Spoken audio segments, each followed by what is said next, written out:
welcome to a Monday edition of Bet. Tyler Fulghum in Las Vegas, Anita Marks on the East Coast, ready to rock and roll for this 30 minutes. She's rocking her Danny Dime shirt after Daniel Jones. Looks pretty good for the New York Giants. We got a jam-packed show. We're going to talk PGA Tour FedEx Cup playoff finale since Anita won't be with us on Wednesday. We'll address that on the Monday show. Diamond Dollars is back. Let's see if Anita and I can get hot. And, of course, we got to talk about a lot of action on the gridiron, real life and fantasy alike. You saw it earlier, but I'll remind you again, ESPN's YouTube channel. That's youtube.com/ESPN Sports Betting. Go there now if you haven't already done so. Anita, how was your weekend? Are you ready to rock and roll? Fantastic. I'm ready to go, man. And we've got a special guest joining us today. We do indeed have a guest. I don't know if I'd use the word special, but it is none other than ESPN fantasy analyst Mike Clay, who joins us now to kick off this show. And Anita, Mike, and myself last week were a part of the Fantasy Football Marathon, did a big draft show. We went 10, 12 rounds, I think. And in case you hadn't seen it, folks, here's why I begrudgingly welcome Mike Clay to our show. Check out what he had to say about some of my draft picks in that draft.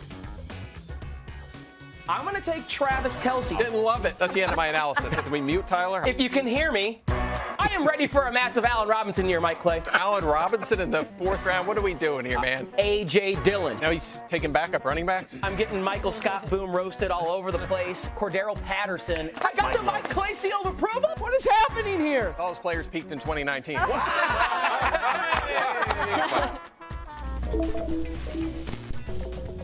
All right, Mike Clay, we've had almost a week now to digest what I did in this fantasy football marathon draft. Have you come around at all to my strategy, or are you still looking at that team and saying, yeah, if this was 3 years ago, maybe you'd compete?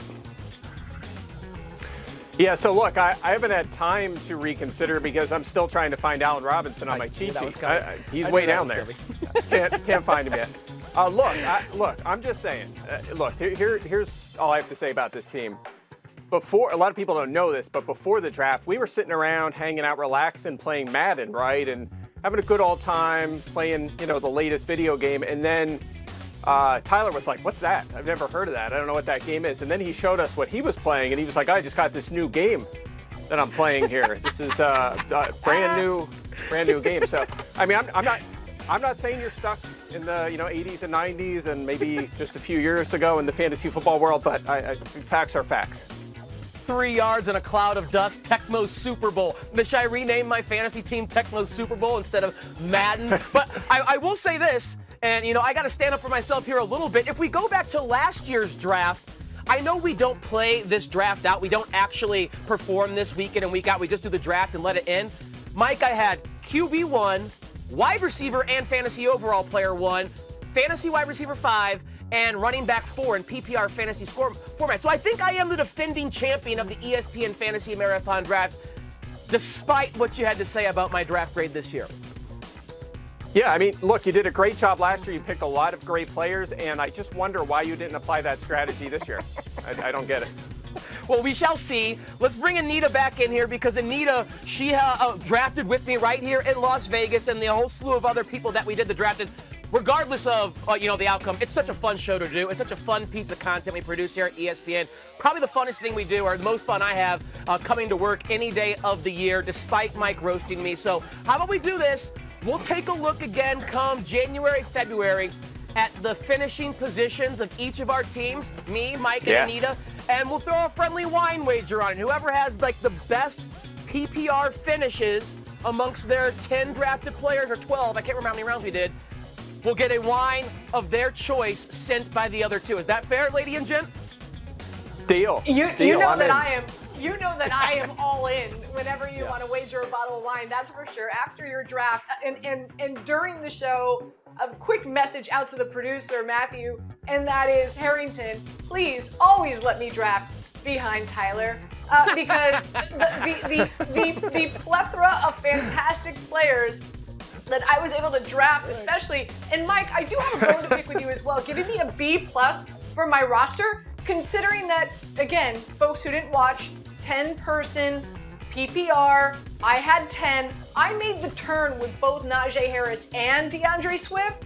Come on, man. Come on. Well, I won the it's first Najee round Harris. for sure.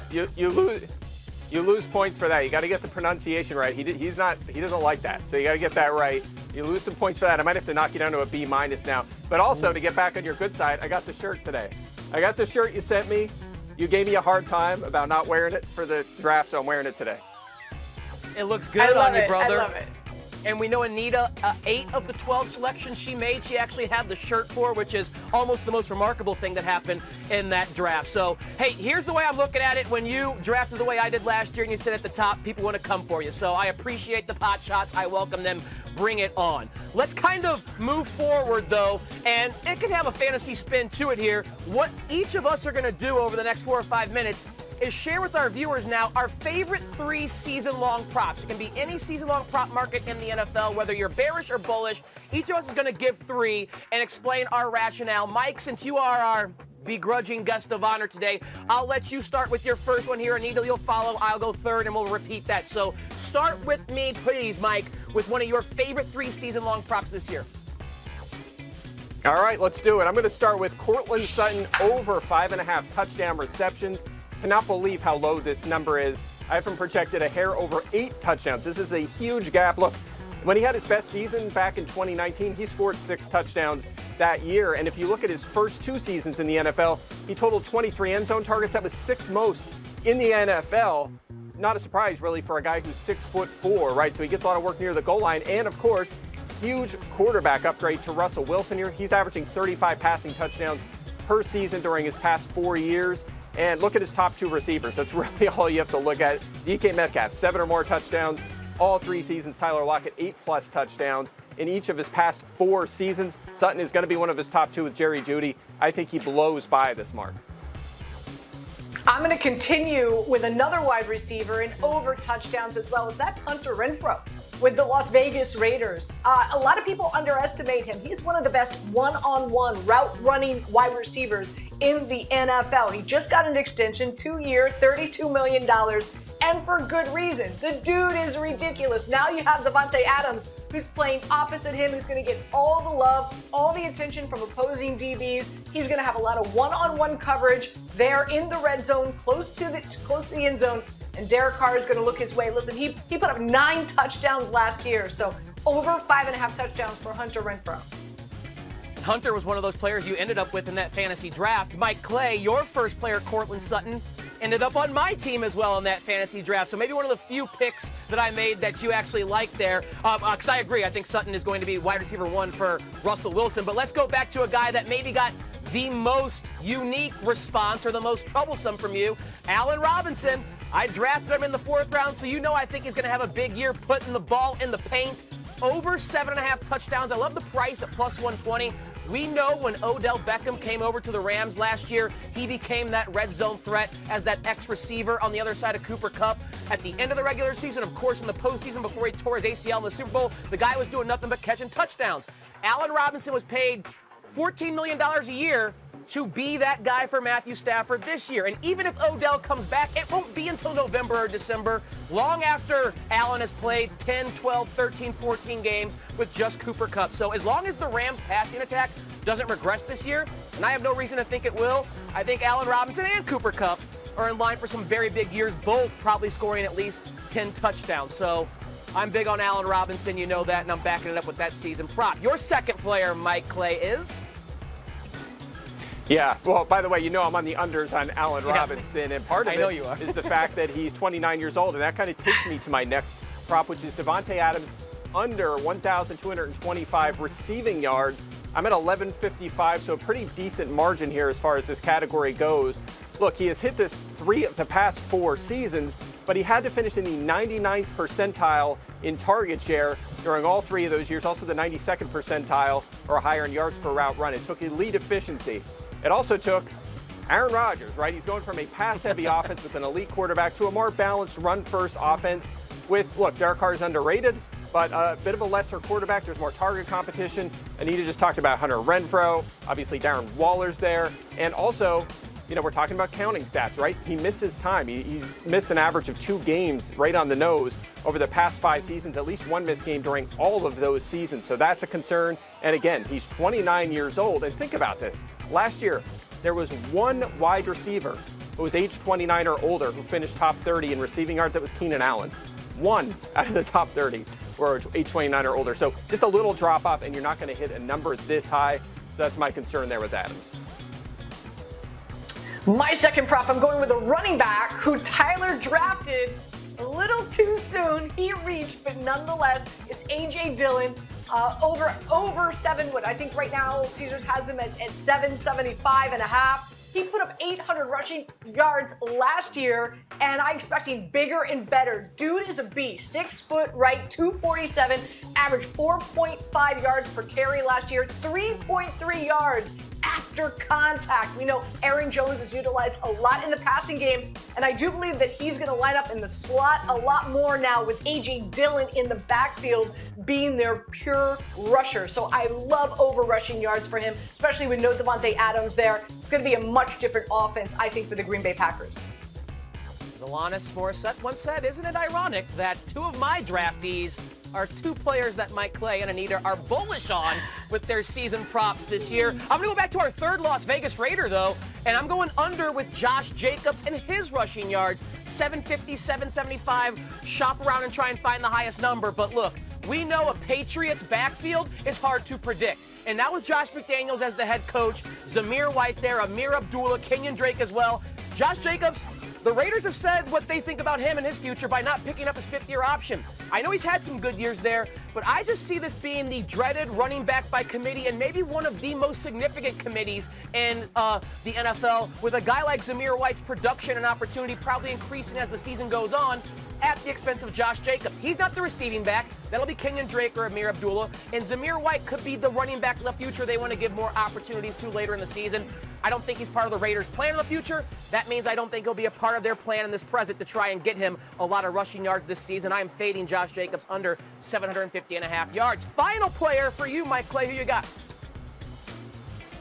Yeah, so I'm going to stick with the running back position. I'm going to go with Derrick Henry here, under 13 and a half rushing touchdowns. Look, this is just a huge number. I'm projecting him at 11, which again is pretty high as far as, reasonable projections go. But check this out. We're going to look at history again a little bit here. Since 2010, only 17 running backs have reached 14 rushing touchdowns in a season. And to show how hard it is to get to that number, only 2 of them did it in back-to-back seasons.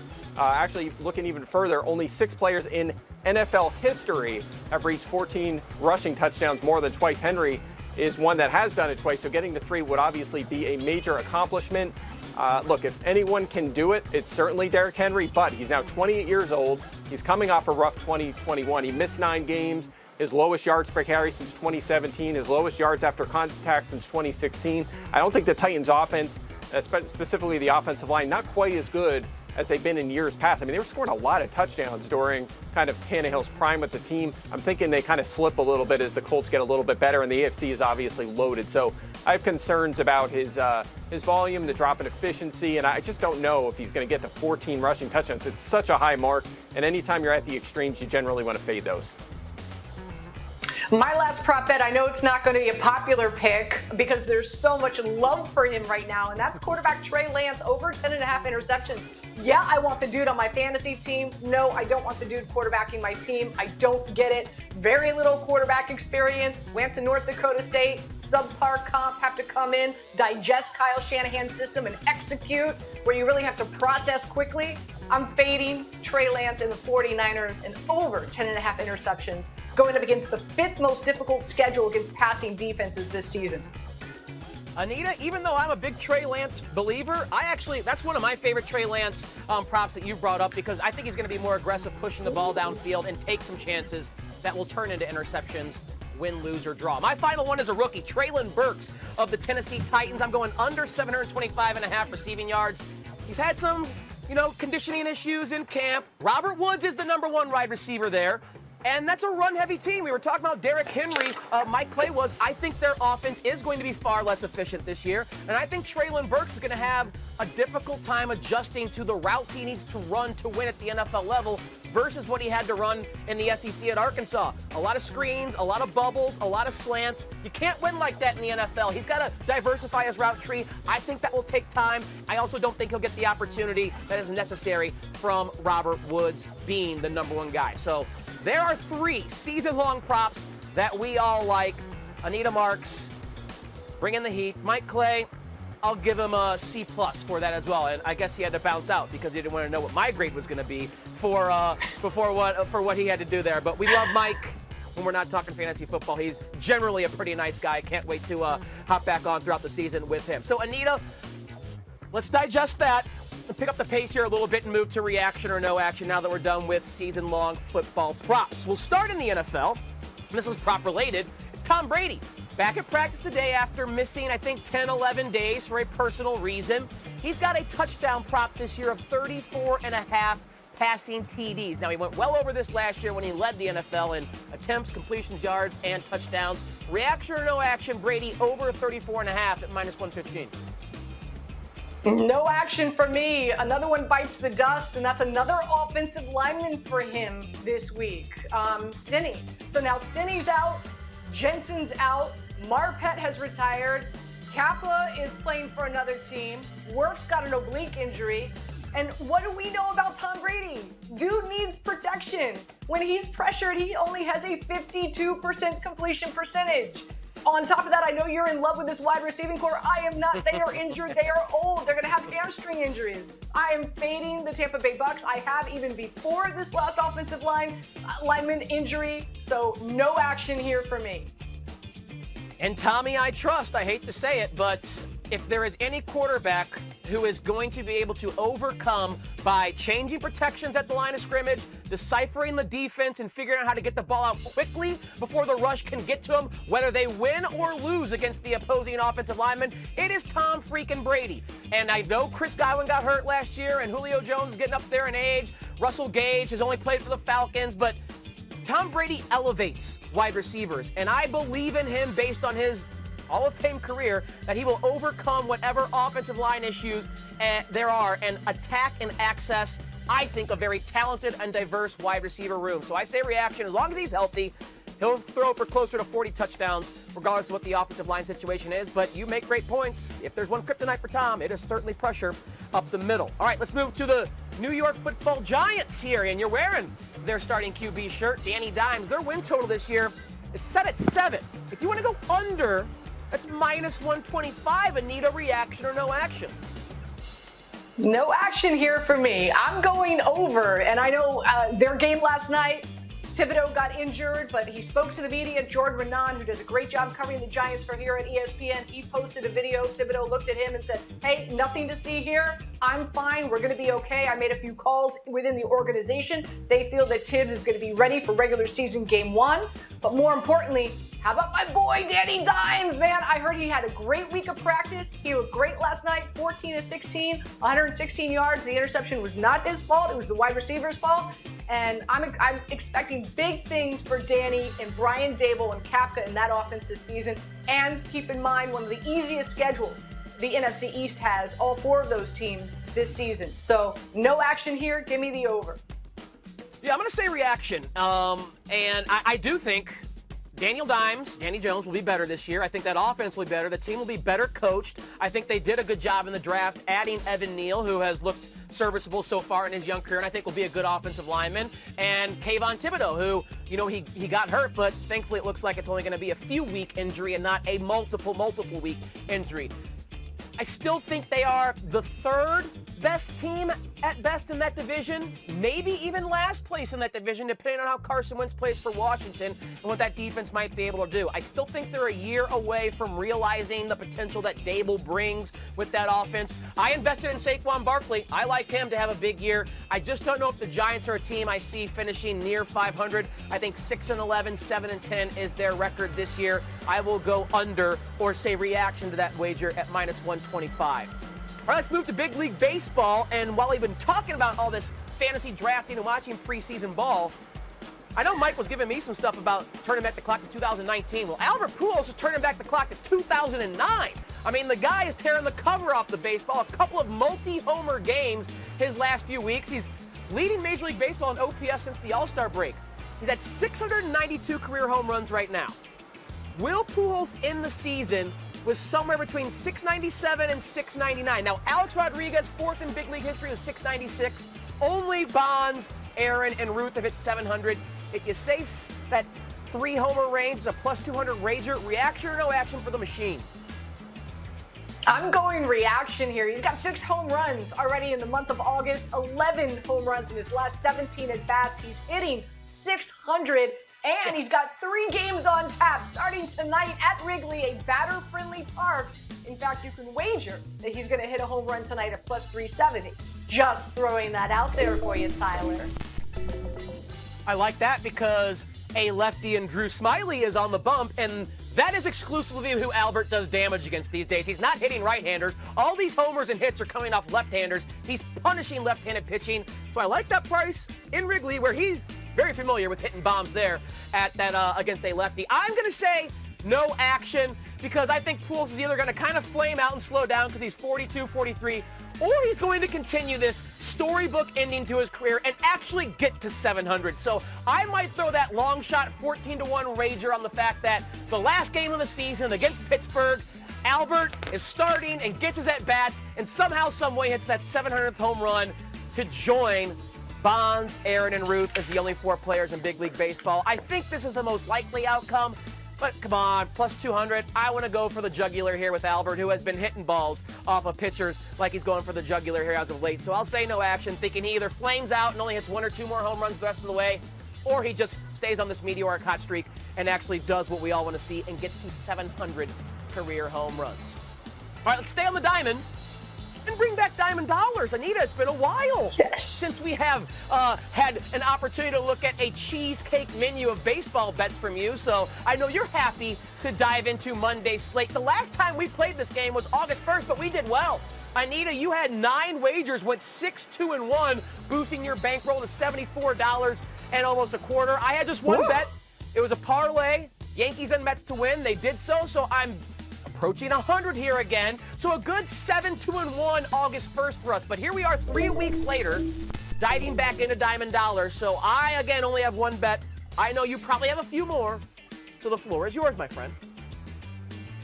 And how appropriate, right? We're back at it with another Mets and Yankees matchup tonight. Hopefully the Rains stay away here in New York, but I've got a plethora of bets in this matchup, and a big reason why. Max Scherzer on the bump for the Mets, and you know how amazing he is, especially against the Yankees. These two teams, they just despise each other. So I'm playing this a lot of ways. Mets on the run line, Max getting the win, the over in 7.5 strikeouts. He's averaging 8 strikeouts his last 6 games. I like the Rays on the run line here as well. Jeffrey Springs getting the start for them. And the Angels not great against left-handed pitchers. Also, I love the Dodgers today. And Urias as well getting the win. The Dodgers have been absolutely so smoking hot. 88% of their last 20 games, they've won by 2 runs, if not more. And last but not least, talked about it just a second ago, Albert Pujols with that home run. I'm sorry, I misspoke. Plus 390 for a home run at Wrigley against Smyly. So I know it's a plethora, it's a Cheesecake Factory menu, but it's going to be fun to watch it all hopefully produce winners for us tonight. Yeah, that's actually a more modest menu. You kind of just had the appetizer, a side salad, an entree, and a dessert. Usually it's like 3 appetizers, a couple of salads, 6 entrees, and 4 desserts from you. So that's very modest, but we don't have, a full schedule today. Mine is related to one of yours. I like the Cardinals in Chicago. First 5 team total over 2.5 plus 115. As mentioned, Pujols, Paul Goldschmidt, Nolan Arenado in this Cardinals lineup loves to mash against left-handed pitching, and Drew Smyly is far from the most imposing left-handed pitcher we have in big league baseball. The Cardinals are hot now. They've won 7 games in a row, coming off a sweep of the Diamondbacks. They have a 5-game set on the north side of Chicago, and when there's a lefty on the bump, I am just going to bet on the Cardinals offense to perform well.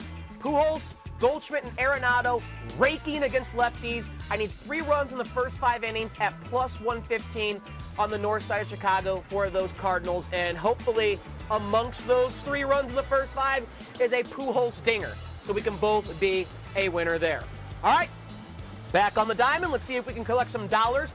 by the next time we see you. Anita, you won't be with us here on Wednesday.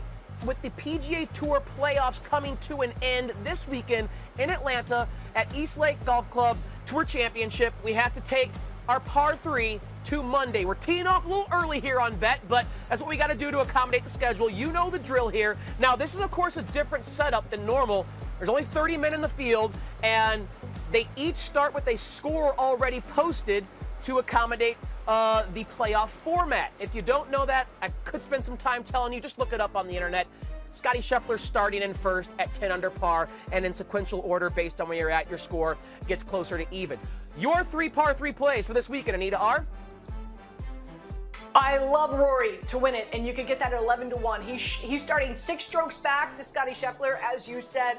He just owns East Lake. He owns this course, and in 20 rounds, he averages 67. That's his score, an average score of 67 in 20 rounds that he's played here. He's only finished outside the top 10 in 2 of his 8 appearances. He thrives in majors, and this is somewhat of a major to win, to be crowned the best tour player. And Data Golf has him as a 7.9% chance of winning. I also like Rahm to finish in the top 5. Started slow last week at the BMW, but boy, rallied over the weekend, shot the best score all week, and he's strong off the tee, and his iron play has been magnificent as of late, so I like him to finish in the top 5. And last but not least, my guy Tony Finau to lead after round 1. Great on the East Lake as well. First round, he averages 68, if not better, so he always has a really great start. In his 3 starts here, he always, round 1, he always comes out strong. Oh, I like that, a 50-1 ticket on Tony Finau. I did not see that one, but I am very interested in that kind of payout for someone who is playing good golf and does play well at East Lake. All right, I'm going to start with an outright winner, Sam Burns. Now, he's starting in 5th place. This is with the strokes as well, at 22-1. In the 3 or 4 years they've done this tournament format with the kind of starting strokes order, no one has come from further back than 5th place. That's where Sam Burns is right now. And of course, the golfers in front of him are more talented, bigger names. But Burns has won on the tour this year, and I think he can be hot, be someone who starts off hot and closes it out. And I love the price. Everyone else is like, plus 200, plus 400, plus 600. He's 22-1. He's starting only 5 shots back. I think he can make that up over the course of 4 days because he is a very talented golfer. Next, I'm going to move to the guy who I think is playing maybe the best golf in the world right now, and that is Xander Schauffele. I have him to finish in the top 5 with the strokes accounted for. Guess what? Xander's already starting there. He's at 6 under, in 4th place, 4 strokes off the lead. X-Man is balling right now. We know how good he is. There's no weaknesses in his game, Anita, so I trust him to do no worse than kind of finish where he started. But I think he's a very serious threat to win this thing with the strokes accounted for because he is just that good. Finally, without the strokes, how about Justin Thomas? We keep forgetting about JT. Now, top 10 without the strokes is minus 125. I don't love the juice, but I think JT is going to want to remind the world, despite the fact that he did win a major this year, hey, I'm still one of the best golfers. And this payday that he could get, of course, if he moves up that leaderboard, wins without the strokes, or makes a big charge and wins with the strokes, $18 million. I think he's a big game hunter who is ready to show the world at East Lake that he is primed to win multiple more majors the rest of the way. So Sam Burns, Xander Schauffele, and Justin Thomas, 3 names that I like this week at East Lake. All right, Anita, we have about 90 seconds left, and there is a preseason football game tonight. It is the Jets and the Falcons. I know you're plugged in, of course, with that Jets team. 3.5, what Atlanta is laying on the road. Total of 38. It'll kick off tonight at 8 Eastern on ESPN. Do you have a play for this matchup?